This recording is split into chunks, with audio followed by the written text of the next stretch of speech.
नमस्कार,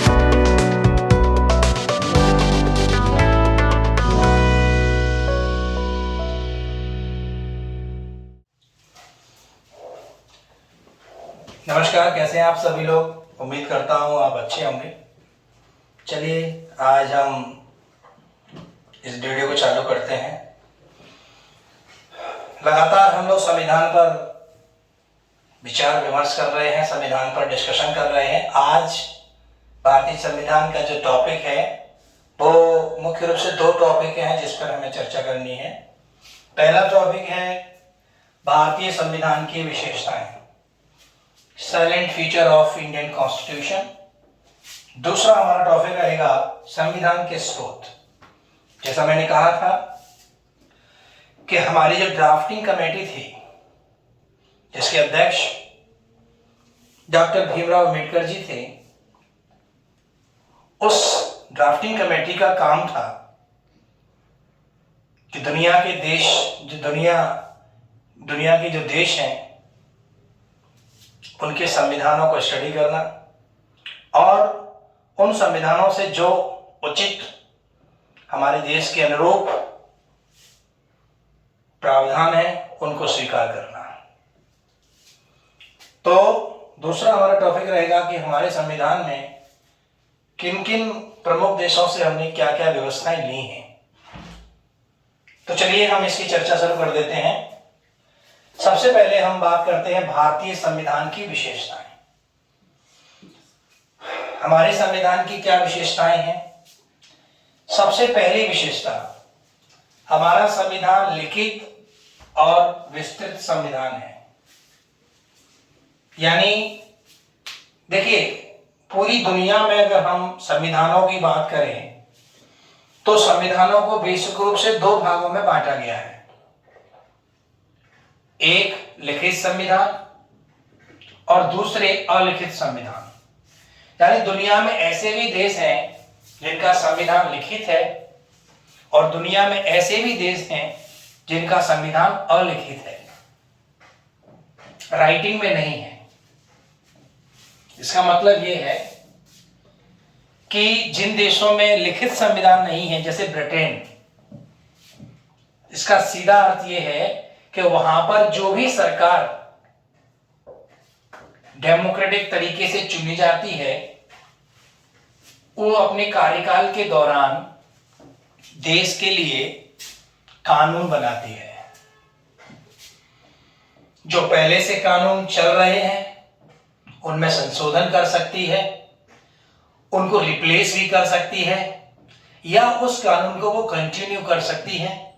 ये उस सरकार पर डिपेंड करता है जो सरकार डेमोक्रेटिक तरीके से चुनकर बहुमत में है, तो वहां वो अलिखित संविधान कहा जाता है। लेकिन ऐसे भी देश हैं जहां लिखित संविधान है, जैसे United states of America, France, ऐसे चीन है, ऐसे देश हैं जहां पर लिखित संविधान है। उसका मतलब यह है कि वहां पर सत्ता परिवर्तन हो सकता है, लेकिन जो संविधान है वो परिवर्तित आमतौर पर नहीं होता। आमतौर शब्द मैं इसलिए प्रयोग कर रहा हूं क्योंकि लिखित संविधान में भी संशोधन हो सकते हैं।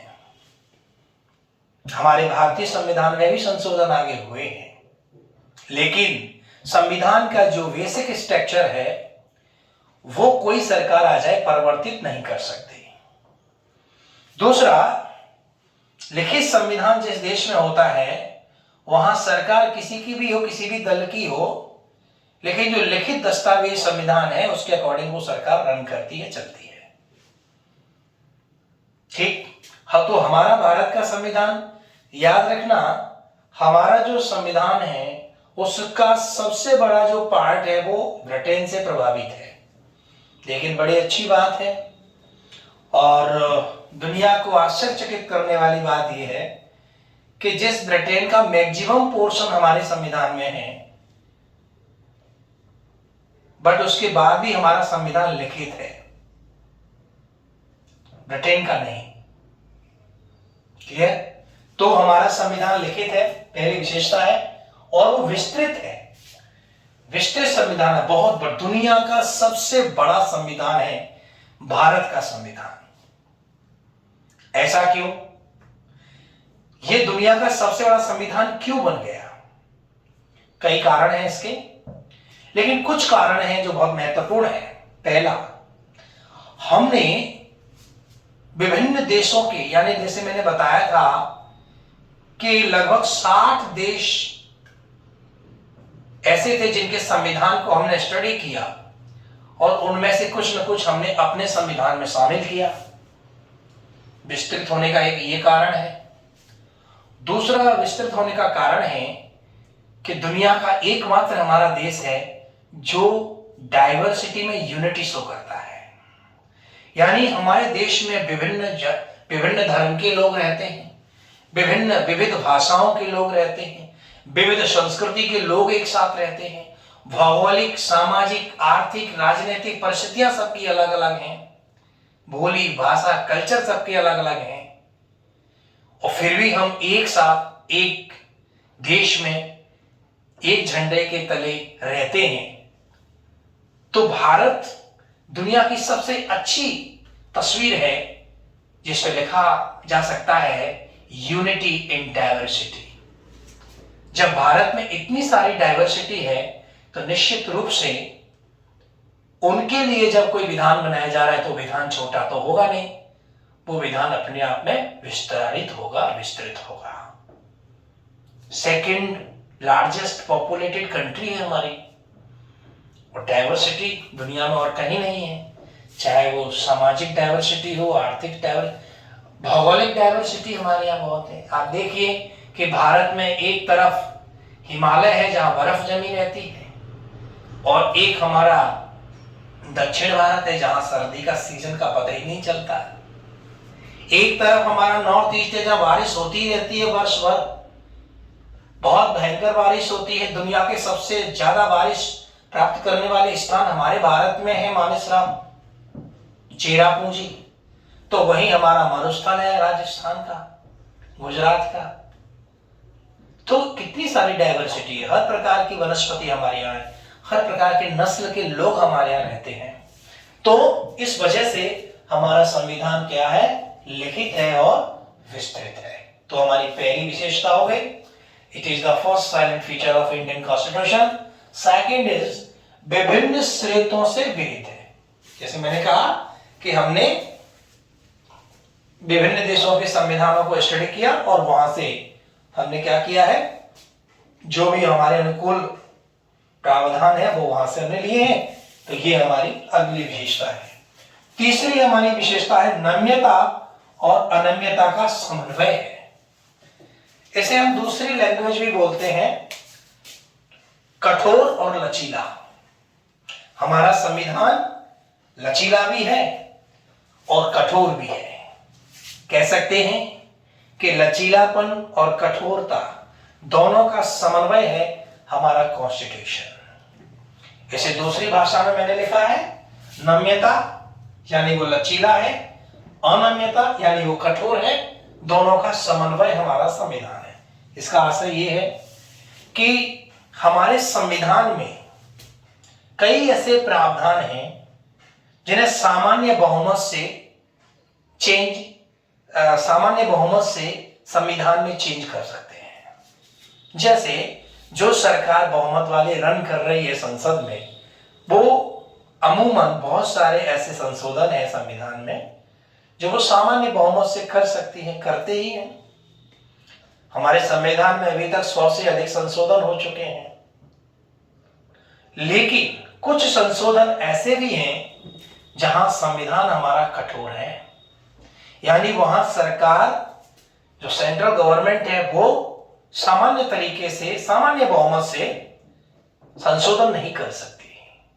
यानी कुछ संशोधन करने के लिए, कुछ परिवर्तित करने के लिए विशेष प्रकार के बहुमत की आवश्यकता होती है, जिसमें लगभग 2/3 बहुमत आपको पार्लियामेंट में चाहिए और लगभग 50% स्टेट्स का आपको सपोर्ट चाहिए, तब जाके हमारे संविधान में वो परिवर्तन होते हैं। तो वहां हमारा संविधान कठोर भी है और सामान्य तौर पर हमारा संविधान लचीला कहा जाता है।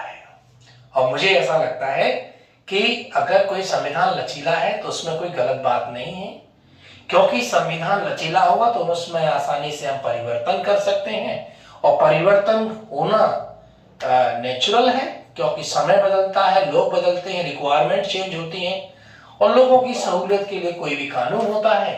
परिवेश बदला, लोग बदले, लोगों की सोच बदली, परिस्थितियां बदली, कानून ही बदल जाना चाहिए।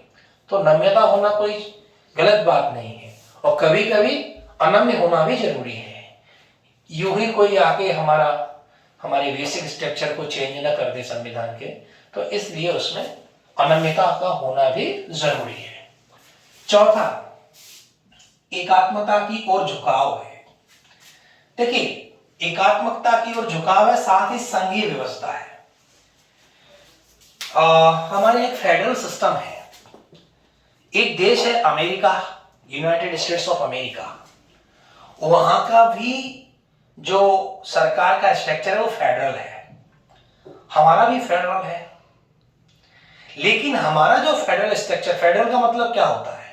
फेडरल का मतलब होता है डिसेंट्रलाइजेशन ऑफ द पावर, यानी जो शक्ति है सरकार की उसको डिसेंट्रलाइज करना। यानी केंद्र के पास शक्ति है, उतनी ही शक्ति स्टेट के पास भी है और केंद्र और स्टेट दोनों अपनी अपनी पावर्स का यूज करने के लिए फ्री होते हैं। तो वो वास्तव में फेडरल सिस्टम है। लेकिन हमारे भारत में भी है, हमारे भारत में भी यूनियन गवर्नमेंट है, हमारे भारत में भी स्टेट गवर्नमेंट है। लेकिन जिस प्रकार से यूएसए में वहां की जो यूनियन गवर्नमेंट है और वहां की जो स्टेट गवर्नमेंट है, और उन दोनों को जो पावर डिस्ट्रीब्यूशन हुआ है तो बहुत ज्यादा एक दूसरे से वो अलग है। यानी कहीं ना कहीं वहां स्वतंत्रता ज्यादा है स्टेट्स को यूएसए में, यानी वहां पे दोहरी नागरिकता है। इसका मतलब यह है कि स्टेट गवर्नमेंट वहां की कोई भी डिसीजन ले सकती है, सेंट्रल गवर्नमेंट इसको रोक नहीं सकती। अमेरिका में कोई व्यक्ति रहता है, वो दो नागरिकता रखता है, एक यूएसए की और दूसरी वो जिस स्टेट में रहता है उसकी। तो वहां पर फेडरल सिस्टम जो सामान्य रूप से जिसको हम फेडरल सिस्टम कहते हैं वो यूएसए में, लेकिन हमारा भी फेडरल सिस्टम है। पर हमारा फेडरल सिस्टम कैसा है? थोड़ा हमारा फेडरल सिस्टम है जो कि एकात्मता की ओर झुकाव है, यानी हमारे सेंट्रल गवर्नमेंट को पावर ज्यादा है। जैसे हमारे देश में 3 अनुसूचियां हैं हमारे संविधान में, जिन्हें केंद्र सूची, राज्य सूची और तीसरी एक है कॉन्करेंट लिस्ट, समवर्ती सूची। और समवर्ती सूची के जो विषय हैं उस पर स्टेट गवर्नमेंट भी कानून बना सकती है, सेंट्रल गवर्नमेंट भी कानून बना सकती है। लेकिन जब दोनों का कानून टकराता है तो उस स्थिति में सेंट्रल गवर्नमेंट का कानून प्रभावी माना जाएगा। एक बात, यानी हम कहीं ना कहीं एकात्मता की ओर झुकाव हुआ हमारा। दूसरा एक और पॉइंट है कि अगर मान लीजिए कोई स्टेट गवर्नमेंट कोई कानून बना रही है, स्टेट गवर्नमेंट इंडिया में, तो सेंट्रल गवर्नमेंट उसको रोक सकती है, बैन कर सकती है। यानी जब चाहे तब हमारी जो सेंट्रल गवर्नमेंट है वो किसी भी स्टेट गवर्नमेंट के कानून को, विधान को रोक सकती है, डिसॉल्व कर सकती है, उसे सीमित कर सकती है। तो कहीं ना कहीं हमारा जो संघीय ढांचा है उसमें एकात्मता की ओर थोड़ा सा हमारे संविधान का झुकाव उसके कारण है। इसका कारण यह है कि हमारे देश में अमेरिका जैसी स्थिति नहीं थी, क्योंकि हमारा देश विभाजित हो गया और कई हमारे प्रांत थे, कई हमारी स्टेट थी जो जहां पर झगड़े हो रहे थे, धार्मिक झगड़े हो रहे थे, बवाल हो रहा था, कई रियासतें अलग होने की सोच रहे थे। तो ये सब बातें थी, तो हमें लगा कि वो स्थिति नहीं है यूएसए वाली, हमारे देश की स्थिति दूसरी थी उस समय, इसीलिए थोड़ा सा यूनियन गवर्नमेंट है उसके हाथ में पावर हमें ज्यादा देना पड़ा। पांचवी विशेषता क्या है? सरकार का संसदीय रूप। यस, हमारे यहाँ संसदीय ढांचा है। ये जो संसदीय ढांचा है, संसदीय जो प्रणाली है, वो हमने ब्रिटेन से ही सीखी है। आप लोग जानते हैं कि 1773 से हमारा भारत देश ब्रिटेन की जो संसदीय प्रणाली है उससे कहीं ना कहीं रेगुलेट हो रहा था। 1773 का रेगुलेटिंग एक्ट आप उठा लीजिए, तो वहां से जो कानून हमारे देश में आ रहे थे वो एक संसदीय परंपरा से आ रहे थे, और हम संसदीय परंपरा के अनुकूल भी थे और थोड़े से हम उसमें थोड़े ढल गए थे, आदी हो गए थे। हम संसदीय प्रणाली को सीख चुके थे और हम अपने आप को सहज महसूस करते थे, इसीलिए भारत में संसदीय प्रणाली को अपनाया गया है। इसे वेस्टमिंस्टर मॉडल भी कहते हैं। वेस्टमिंस्टर मतलब क्या होता है? वेस्टमिंस्टर का मतलब है it is the name of the place in England, यानी जहां इंग्लैंड की पार्लियामेंट बनी है उस जगह का नाम है वेस्टमिंस्टर।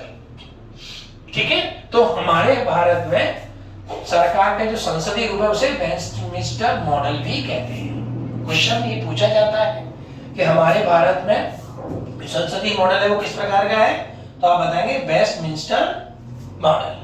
ठीक है, Westminster it is the name of the place in England. Okay, so that is the संसदीय मॉडल। नेक्स्ट है संसदीय संप्रभुता एवं न्यायिक सर्वोच्चता में समन्वय।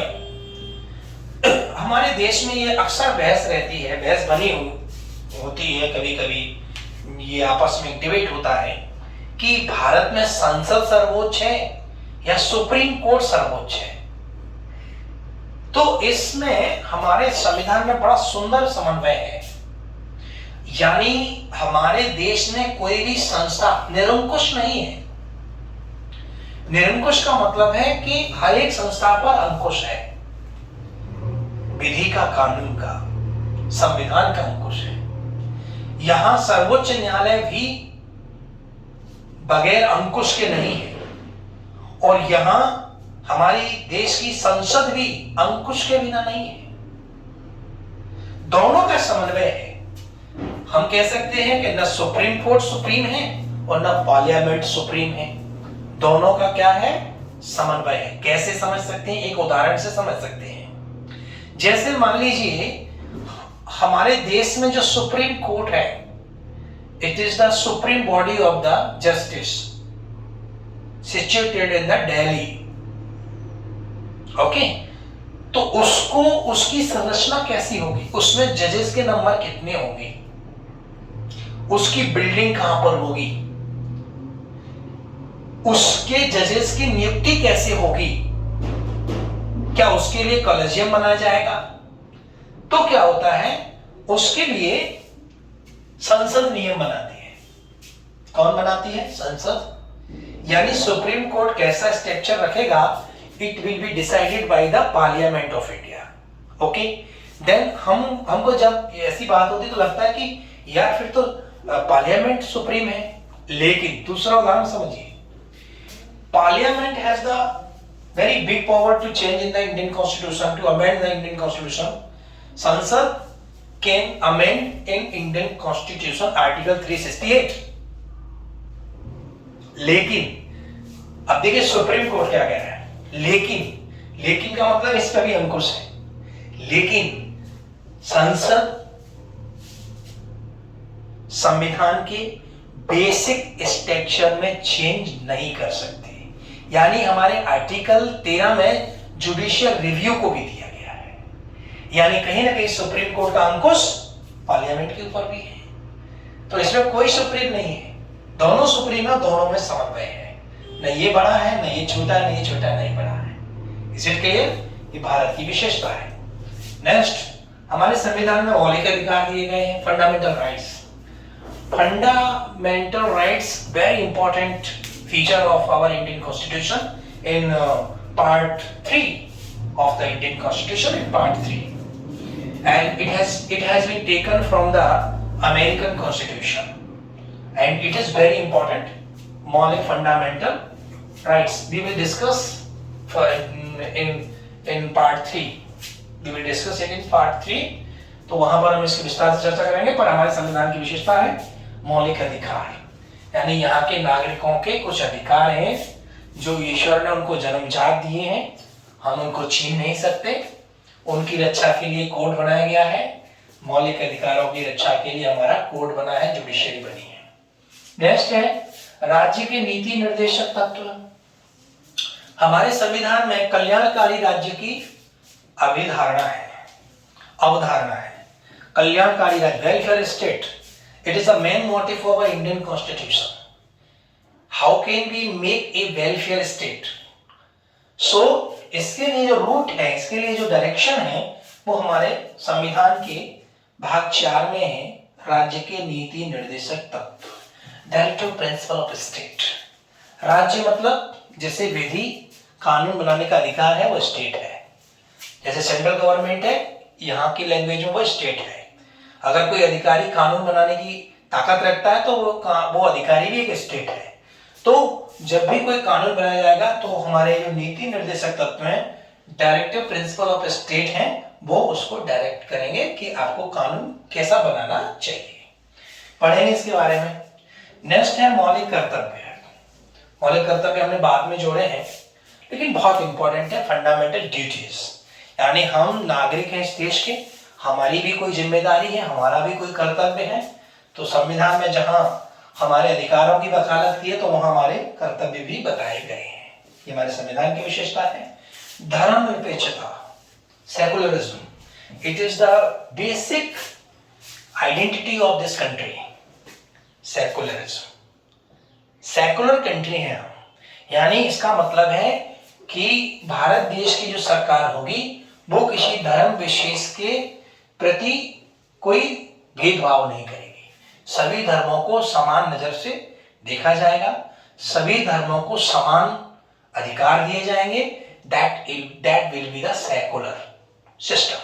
So this is the very important feature of this Indian Constitution, secularism. Okay? आजकल इस पर कुछ ज्यादा ही बहस हो रही है, बट जब हम संविधान में पढ़ाएंगे आपको तो समझ में आ जाएगा कि ये बहस का विषय है ही नहीं।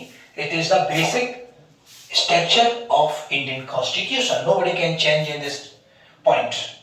No, and no one, any government of this country, any government of any party cannot change in this word, because it is the basic structure of our Indian Constitution. Okay? Next, एकल नागरिकता। हमारे देश में कोई व्यक्ति रहता है, किसी भी स्टेट में रहता है, उसे भारत का नागरिक कहा जाएगा, न कि उत्तर प्रदेश का नागरिक, न मध्य प्रदेश का नागरिक, न तमिलनाडु का नागरिक। जैसे अमेरिका में होता है, कोई अमेरिका में रहता है पर अमेरिका में कहीं ना कहीं स्टेट में रहता है, मान लो वो जॉर्जिया में रहता है या वो फिलाडेल्फिया में रहता है, तो एक तो उसकी नागरिकता फिलाडेल्फिया की हो गई, एक उसकी यूएसए की हो गई। हमारे ऐसा नहीं है, हमारे यहाँ सिंगल सिटीजनशिप है, यानी वो भारत का नागरिक कहा जाएगा, वो भारत के किसी भी कोने में रहता है। सार्वभौम वयस्क मताधिकार, जैसा मैंने बताया था कि संविधान बनने से पहले 1937 में हमारे यहाँ प्रांतीय चुनाव हुए थे, तो वहां सीमित मताधिकार था।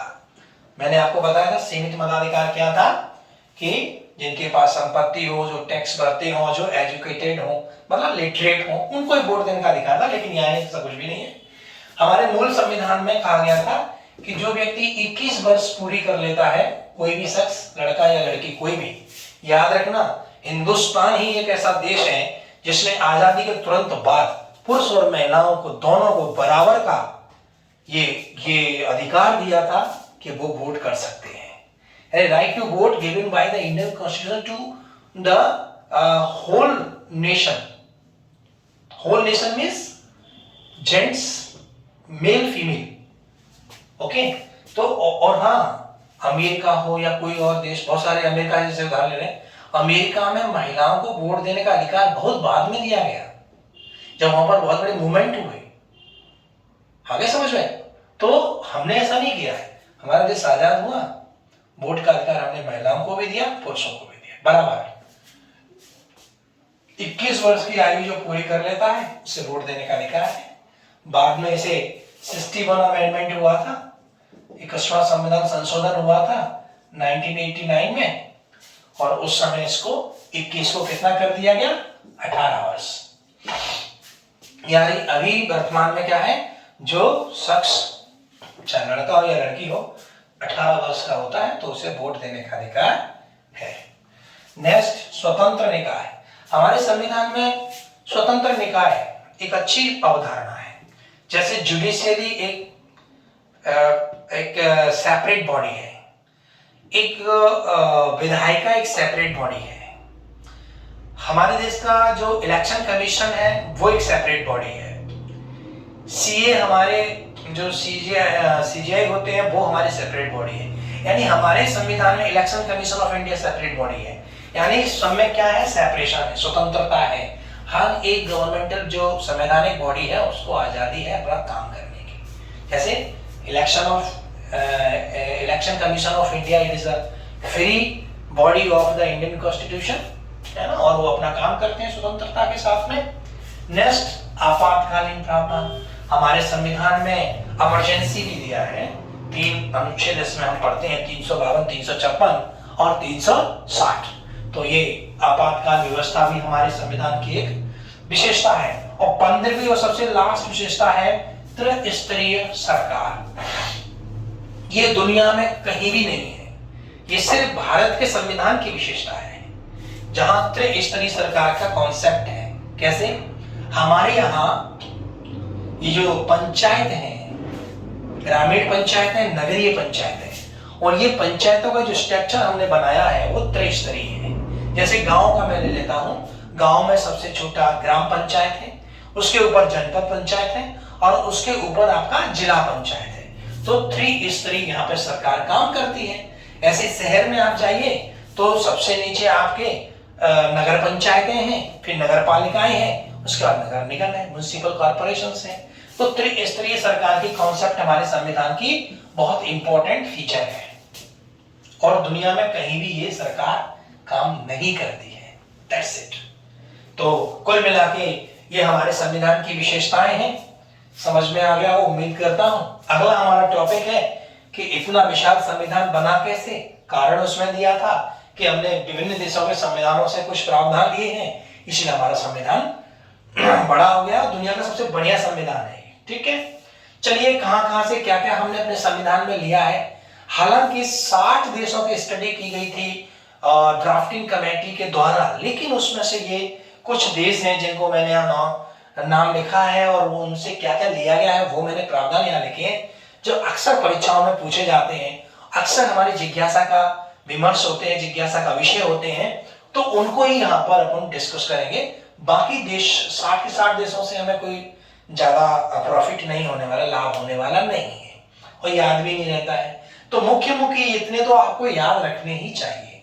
ठीक है, तो चलिए बात कर लेते हैं। सबसे पहले मैं बात करता हूं, जैसे मैं चलो यहीं से बात कर देते हैं, यूएसए। ठीक है, यूनाइटेड स्टेट्स ऑफ अमेरिका के संविधान से हमने क्या क्या लिया, ये पॉइंट आपको याद रखने हैं। ठीक है, हमने क्या क्या लिया। प्रस्ताव नाम है हम भारत के लोग, हम भारत के लोग, वहां लिखा है हम अमेरिका के लोग, हम संयुक्त राज्य अमेरिका के लोग। तो हमारे संविधान में जो पहली प्रियम्बल की लाइन है क्या, पीपल ऑफ इंडिया, यानी हम भारत के लोग। कहां से लिया गया है, अमेरिका से, इसको याद रखिएगा। हम भारत के लोग प्रियम्बल में कहां से है, अमेरिका से। दूसरा, हमारे फंडामेंटल राइट्स कहां से लिए गए हैं, अमेरिका से। हमारे उपराष्ट्रपति का पद कहां से लिया गया है, अमेरिका में। राष्ट्रपति पर महाभियोग चलाया जाएगा, ये पढ़ाएंगे हम आपको। ये महाभियोग की जो घटना होती है, राष्ट्रपति को हटाने की प्रोसीजर क्या होती है, उस पर हम डिस्कस करेंगे। राष्ट्रपति पर महाभियोग, ओके, यानी किस प्रकार से राष्ट्रपति को हटाया जाएगा। राष्ट्रपति को उसके पद से हटाने की जो विधि है उसे अमेरिका से लिया है। जुडिशियल रिव्यू, अभी मैंने बात की थी कि हमारे संविधान के आर्टिकल 13 में जुडिशियल रिव्यू दिया है, जिसमें संसद अगर ऐसा कोई कानून विधि बनाती है जो हमारे संविधान के मूल ढांचे को चेंज कर रही है या परिवर्तित कर रही है, तो उसे कोर्ट में जाके, सुप्रीम कोर्ट जाके चैलेंज किया जा सकता है। उसको हम बोलते हैं न्यायिक पुनर्अवलोकन। और सुप्रीम कोर्ट को अगर ऐसा लगता है कि पार्लियामेंट के द्वारा बनाया गया कानून हमारे बेसिक स्ट्रक्चर को प्रभावित कर रहा है, तो उसे वो शून्य घोषित कर देगा। लोक जनहित याचिका, PIL बोलते हैं इसको, public interest litigation, public interest litigation. यानी इसमें जैसे कोई काम हो रहा है, जैसे हमारे छात्रों के साथ में सरकार ने कोई गलत कानून बना दिया है जो छात्रों के हित में नहीं है, तो कोई भी छात्र सुप्रीम कोर्ट या हाई कोर्ट में जाके एक अपील दायर कर सकते हैं, उसको जनहित याचिका कहते हैं। ठीक है, पब्लिक के इंटरेस्ट के लिए। और ये भी हमने अमेरिका से लिया है, सर्वोच्च और उच्च न्यायालय न्यायाधीशों को हटाने की विधि, जो राष्ट्रपति को हटाने की विधि है वही हाई कोर्ट सुप्रीम कोर्ट के जजेस को हटाने की विधि है, तो वो अपन डिस्कस करेंगे। तो अमेरिका से इतने सारे पॉइंट अपन को याद रखने हैं। फ्रांस एक देश है, लोकतांत्रिक देश है। फ्रांस ने क्या लिया है? गणतंत्रात्मक व्यवस्था ली है। गणतंत्र का मतलब क्या होता है कि इस देश में जो शासन होगा वो जनता का शासन होगा, जनता के द्वारा होगा, जनता के लिए होगा। लोकतंत्र वाली व्यवस्था है। और इसमें साफ कहा गया है कि इस देश का जो प्रमुख होगा यानी राष्ट्रपति होगा वो निर्वाचित होगा, जनता के द्वारा निर्वाचित होगा, वंशानुगत नहीं होगा जैसे कि इंग्लैंड में होता है। इस व्यवस्था को हम क्या कहते हैं? गणतंत्रात्मक व्यवस्था कहते हैं। स्वतंत्रता, स्वतंत्रता, फ्रीडम, हमारे प्रियम्बल में लिखा है सब लोगों को यहाँ फ्रीडम है, चाहे घूमने फिरने की आजादी हो, बोलने की आजादी हो, धर्म पूजा पाठ की आजादी हो, सब आजादी है। समानता, इक्वालिटी भी हमारे संविधान में फ्रांस से ली गई है। और बंधुत्व, भाईचारा, हमारे प्रियम्बल में सारे शब्द मिलेंगे आपको, ये कहां से लिए गए हैं? फ्रांस से। नेक्स्ट है रूस से क्या लिया गया? मूल कर्तव्य, fundamental duties we have taken from the रूस को पहले बोलते थे रशिया ने आप सोवियत संघ बोलते थे पहले, USSR। ठीक है। जापान से हमने क्या लिया है? विधि द्वारा स्थापित प्रक्रिया, यानी विधि, जैसे मान लो संविधान में कोई विधि जैसे हमारी लोकसभा में, राज्यसभा में, यानी हमारी संसद में कोई विधि पास होती है, सरकार कोई कानून बनाता है, तो वो क्या किस विधि से बनाता है? विधि द्वारा स्थापित प्रक्रिया के तहत वो कानून बनाया जाता है। ऐसा नहीं कि मैं प्रधानमंत्री के मैंने कानून बना दिया, ऐसे नहीं। उसकी एक प्रोसीजर है, विधि प्रक्रिया है, उसके अनुसार ही काम सरकार करेगी। अगर संसद में कोई बजट या कोई भी बिल आता है तो उसके 3 वाचन होंगे, फर्स्ट, सेकंड, थर्ड, तीनों करने पड़ेंगे, डिस्कस भी करना पड़ेगा, क्योंकि विधि द्वारा स्थापित प्रक्रिया है, वो आपको अपनानी पड़ेगी। ये कहां से लिया हमने? जापान से। यानी कोई भी सरकार ऐसा नहीं कि हम बहुमत में कुछ भी करेंगे साहब, हमें कौन रोकेगा? We are king? No, you are not a king, king is the Indian constitution. Germany, आपातकाल की व्यवस्था हमारे देश में कहां से ली गई है? जर्मनी। ठीक है, जर्मनी याद रखना है। आपातकाल कहां से लिया गया है? जर्मनी से लिया गया है। दक्षिण अफ्रीका से क्या लिया है? संविधान संशोधन। हमारे संविधान के आर्टिकल 368 में ये व्यवस्था दी गई है कि संविधान में कैसे संशोधन किया जा सकता है। वो कहां से लिया है हमने? साउथ अफ्रीका से। राज्यसभा का निर्वाचन कैसे होता है? राज्यसभा के लिए सदस्यों का निर्वाचन इनडायरेक्ट इलेक्शन होता है, वो हम आपको चर्चा करेंगे। कहां से लिया गया है ये? दक्षिण अफ्रीका से। आयरलैंड से क्या लिए? नीति निर्देश। बहुत पूछा जाता है क्वेश्चन कि बताइए हमारे जो डायरेक्टिव प्रिंसिपल स्टेट है वो किस देश के संविधान से लिए गए हैं? तो वो है आयरलैंड। राष्ट्रपति का निर्वाचन कैसे होता है? इलेक्शन प्रोसेस क्या है? We have taken from the Ireland. And next, Rajya Sabha में सदस्यों का नॉमिनेशन कैसे होता है? यानी you know well that president of India can nominate the some member of the parliament in Rajya Sabha. तो ये पद्धति हमने कहां से ली है? आपके आयरलैंड से ली है। नेक्स्ट है हमारा ऑस्ट्रेलिया से हमने क्या लिया है? समवर्ती सूची। करेक्ट, समवर्ती सूची यानी concurrent list has been taken from the Australia. और आप जानते हैं समवर्ती सूची में क्या होता है? वो विषय होते हैं जिन पर कानून बनाने का अधिकार स्टेट गवर्नमेंट का भी होता है और यूनियन गवर्नमेंट का भी होता है। इसके बाद दोनों सदनों की जो जॉइंट मीटिंग होती है, यानी कभी कभी राज्यसभा लोकसभा की जॉइंट सेशन होता है जिसकी अध्यक्षता स्पीकर महोदय करते हैं, that will be the taken from the Australia. Okay, next है स्विट्जरलैंड। जनमत संग्रह। हमारे देश जब आजाद हुआ था तो कई बार जनमत संग्रह होके कई प्रांतों को हमारे देश में शामिल किया गया था, कुछ चले गए थे। तो जनमत संग्रह यानी जनता का मत लेना, जनता क्या चाहती है। ठीक है, जैसे भी जम्मू कश्मीर का मामला लटका हुआ है, वो जनमत पे ही लटका हुआ है। खैर, प्रत्यक्ष लोकतंत्र हमारे देश में प्रत्यक्ष लोकतंत्र है, यानी हमारे यहाँ जो डायरेक्ट इलेक्शन से चुनकर जो लोग जाते हैं मेंबर ऑफ द पार्लियामेंट, वो वास्तविक सत्ता को चलाते हैं। इटली से क्या लिया हमने? वेलफेयर स्टेट की अवधारणा। इटली से क्या लिया है हमने?